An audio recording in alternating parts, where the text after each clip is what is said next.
Hi friends, வீட்டிலே பன்னீர் எப்படி செய்யலான்னு பார்க்கலாம் வாங்கன்னு. ஒரு 1/2 லிட்டர் பால் வந்து அடுப்பில் பற்ற வச்சுட்டேன். ஒரு லெமன் ஜூஸ் வந்து பிழிஞ்சு வச்சுருக்கேன். ஒரு ஒயிட் கிளாத் வந்து வடிகட்டியில் போட்டு வச்சுருக்கேன் வடிகட்டுறதுக்காக. இப்போ நம்ம லெமன் ஜூஸ் வந்து பால் கொதிக்க ஸ்டார்ட் ஆனதுமே நீங்கள் வந்து சேர்த்துட்டு நல்லா மிக்ஸ் பண்ணி கொடுத்தீங்கன்னா பன்னீர் தனியாகவும் ஒரு வாட்டர் மாதிரி தனியாக பிரிஞ்சு வந்துடும். இப்போ கேஸ் ஆஃப் பண்ணிவிட்டு நம்ம வடிகட்டிக்கலாம்.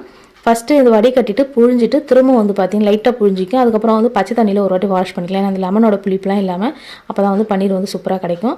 இப்போ வந்து பார்த்திங்கன்னா நம்ம இதை லைட்டாக வந்து வாஷ் பண்ணிவிட்டு இப்போ நம்ம டைட்டாக நல்லா புழிஞ்சிட்டு ஒரு வடிகட்டி வச்சு ஒரு வடித்தட்டு மாதிரி வச்சு நீங்கள் அதுக்கு மேலே வந்து பார்த்திங்கன்னா ஒரு வெயிட் வச்சுருங்க. இப்போ எக்ஸஸாக இருக்கிற வாட்டர் எல்லாமே நல்லா ட்ரைன் ஆனதுக்கப்புறம் 1/2 அன் ஹவர் ஃப்ரிட்ஜில் வச்சு நான் எடுத்திருக்கேன். இந்த மாதிரி இருக்கும்.